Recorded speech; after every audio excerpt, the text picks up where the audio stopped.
Bonjour, I'm Roberta. Welcome to my kitchen.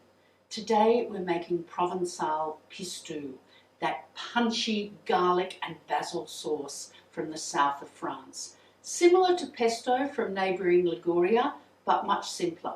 No pine nuts, no cheese, and a whole lot more punch from the raw garlic.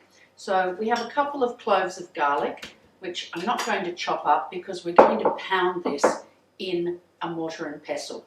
You could do it in a small food processor if you like, but I actually prefer the texture of the pounded pistou. And our basil. Now, we're lucky that even in winter we can get beautiful basil because we can get it growing in pots like this. So you just need a good handful, and I would encourage you to get the living basil rather than a bunch of basil, because in both Provence and Liguria, if you're making pesto, you want small basil leaves. And especially in winter, when you buy bunches of basil, they tend to have the very big coarse leaves. Look, even that's bigger than they'd use in Provence, but it's what we've got, so we'll work with it. But you certainly don't want leaves any bigger than that. And we just want a good handful of leaves. Generally, it's about as much as you'll harvest from one of these plants. So our garlic cloves are in here. Let's just break them up just a little bit. There we go. And in with a decent pinch of salt. That'll add flavour, but it's also a good abrasive.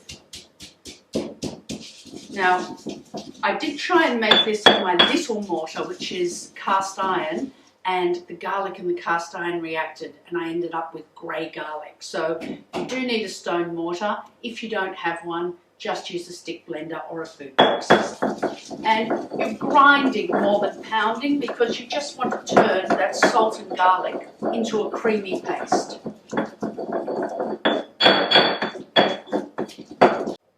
Now you'll need to give it a couple of scrapes to make sure it's all back in the centre of your mortar, and then just keep grinding. So once we have our garlic into a nice creamy paste, in goes about half our basil, and we'll just work that in.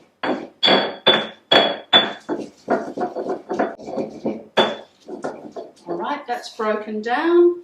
In with the rest of my basil. It smells fabulous, and that's another beautiful thing about doing it with the mortar and pestle. You really get that gorgeous aroma. So you'll need to do a scrape down a couple of times with your basil as well, because we really want to blend this down into a creamy sauce before we add our oil. So there you go. You can see this is broken down into quite a creamy paste. Now it's time to start adding our oil. And just like making a mayonnaise, we add it drop by drop at first and just blend it in. We'll need a few scrapes to get everything together in the bottom of that mortar, and we just keep working the oil into our paste.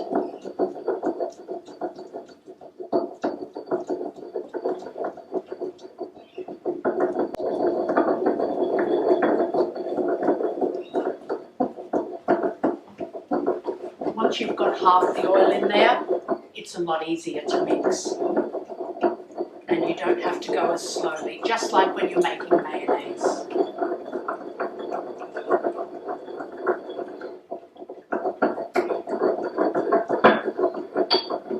Oh, that smells so good. There we go. All right, our pistou is ready.